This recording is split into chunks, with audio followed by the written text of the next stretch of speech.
बस इस कैंडी को खाओ और तुम्हारे पास एक शक्ति होगी। इस लड़के ने टॉफी मुंह में डाल ली। एक महिला रास्ता पूछने के लिए दौड़ी। उसने तुरंत एक कलम और कागज निकाला और उस पर चित्र बनाने लगा। यह गति प्रिंटर से भी तेज होती है। कुछ सेकंड बाद उसने एक चित्र बनाना समाप्त किया। उसे चौंका दिया। उसने फिर से अधूरी तस्वीर को देखा। उसका दाहिना हाथ अचानक हिल गया। वह बाहर गया और एक तूलिका उठाई और दीवार पर पेंटिंग करने लगा। कुछ मिनट बाद उन्होंने काम खत्म कर दिया। यह वास्तव में चतुर है। राहगीरों ने लगातार अपने हाथों को ताली बजाई। यह पता चला है कि सक्रिय होने वाली प्रतिभा पेंटिंग है। फिर उन्होंने कुछ चित्र बनाए और उन्हें संग्रहालय में भेज दिया। निर्देशक ने उन तस्वीरों को देखा और बहुत उत्साहित हो गए, लेकिन उसने फिर भी उसके काम को ठुकरा दिया क्योंकि वे इतने असाधारण हैं, लोग उन्हें पहचान नहीं पाएंगे। मैंने मनाने की कोशिश की, लेकिन डायरेक्टर ने कहा कि कम से कम 100 साल और इंतजार किया जाए। फिर उसे बाहर कर दिया गया। फिर अधिक कैंडी खाओ। उसने दूसरी कैंडी को छीलकर अपने मुंह में डाल लिया। अचानक एक गेंद उनके सिर में लगी। उसका शरीर थोड़ी देर के लिए ऐंठ गया। नई क्षमता सक्रिय हो गई। उन्होंने गेंद को हुक करने के लिए अपने पैर का इस्तेमाल किया और फिर उसे उछालना शुरू कर दिया। बच्चे उसे परफॉर्म करते देखने के लिए आपस में भिड़ गए। इस नई क्षमता का फुटबॉल से पहले से ही लेना देना है। कुछ ही समय बाद फुटबॉल टैलेंट स्काउट्स ने उसे खोजा। फुटबॉल के मैदान पर उन्होंने फिर से अपना प्रदर्शन शुरू किया। उनकी क्षमता को अजय कहा जाना चाहिए, लेकिन जब उनके प्रतिद्वंद्वी ने उनकी गेंद को लात मारी तो वह भागे और जमीन पर गिर पड़े। कोच ने उसे निकाल दिया। यह पता चला कि उनकी प्रतिभा सिर्फ गेंद को उछाल रही है। गेंद को पास करना और गेंद को लपकना, मुझे नहीं पता कि ये कैसे करना है। सिर्फ गेंद को लात मारने से क्या फायदा। वह बेहद उदास था। छोटी उम्र से ही वह दूसरों का सम्मान नहीं करता था। अब सारी उम्मीद इसी कैंडी पर टिकी है।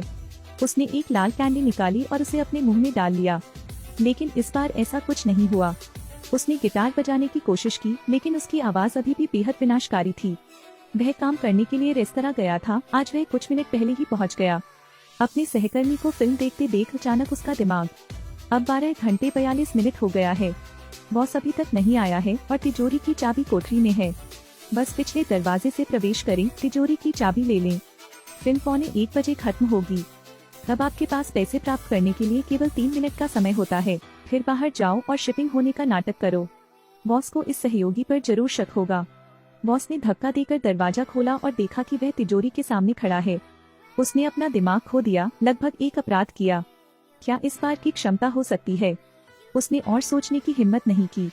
काम से घर के रास्ते में उसने एक चावल ट्रक देखा और एक बड़े सिर वाला टेडी बियर सूट पहने एक युवक था। उसने फिर से अपने दिमाग में इसकी कल्पना की।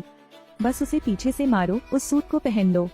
गुब्बारे की बीम के नीचे तार को प्रज्वलित करें, गुब्बारे को छोड़ दें। जब गुब्बारों की किरण आकाश में फूटती है तो यह गार्ड का ध्यान आकर्षित करती है। काली मिर्च के स्प्रे को बाहर निकालो और उन दोनों से जल्दी निपटो। फिर धीरे से बाहर निकलकर कार का दरवाजा खटखटाया, ड्राइवर को बेहोश करने के लिए स्प्रे किया, फिर मौके से भगा दिया। धन की गाड़ी आसानी से आ जाती है और तब आप धनवान हो जाओगे। इसके बारे में सोचो। इस युवक ने उसे बेवकूफी से मुस्कुराते हुए देखा तो वह तुरंत भाग खड़ा हुआ। इस बिंदु पर उन्हें यकीन था कि उनकी क्षमता अपराध करने की थी। सड़क पर बस लोगों के पर्स या उनके हाथ में पैसे देखें, तब आपका मस्तिष्क जल्दी से अपराध करने का तरीका सोचेगा। मैं इस क्षमता से बहुत डरता हूँ। मैं केवल अपनी आंखें ढक सकता हूँ, लेकिन अभी भी अपने विचारों को नियंत्रित नहीं कर सकता। उन्होंने बहुत सी सटीक अपराध तरकीबें लिखी। जितना लिखता हूँ उतना ही उत्साहित होता हूँ। शक्ति सक्रिय होती है। जब तक वह अपराध करता है वह आसानी से एक अमीर आदमी बन सकता है। वह अपनी आत्मा से डरता था। वह अपने ही विचारों से डरता था। इसी दौरान उसे बेड के नीचे चाकू दिखा। आप बिस्तर के नीचे तलाशी लेते हैं। यह स्पष्ट रूप से अपराध करने का एक उपकरण है, लेकिन मुझे नहीं पता कि ये चीजें कहाँ से आती हैं। इस दौरान उसकी प्रेमिका घर चली गई। उसने जल्दी से कमरे का दरवाजा बंद कर दिया। उसने उत्सुकता से उससे पूछा कि क्या हुआ। उसने अलविदा कहा। उसने कहा कि वह उसकी खुशी नहीं ला सकता। वह फूट फूट कर रोने लगी और कहा कि वह केवल शिकायत करते हुए अपने कमरे में छिप सकता है। क्या मूर्ख है। अचानक उसके दिमाग में एक विचार आया। जब उसकी प्रेमिका ध्यान नहीं दे रही थी तो उसने उसके गर्दन के पिछले हिस्से पर वार कर दिया। फिर वसीयत लिखने और मुझे भेजने के लिए उसके फोन का उपयोग करें। वह उसके शरीर को ठीक करने के लिए तार का उपयोग करते हुए उसे बालकनी में ले गया। फिर दूसरे सिरे को उस हड्डी से बांध दिया जाता है जिसे कुत्ता खाना पसंद करता है। जब कुत्ता सभी हड्डियों को खा जाएगा तो तार अपने आप पीछे हट जाएगा। वह बालकनी से गिर जाएगी और उसे सिर्फ सबूत के तौर पर सुविधा स्टोर में जाने की जरूरत थी और वह घटनास्थल पर मौजूद नहीं था। इसके बाद वह दोबारा घर चला गया।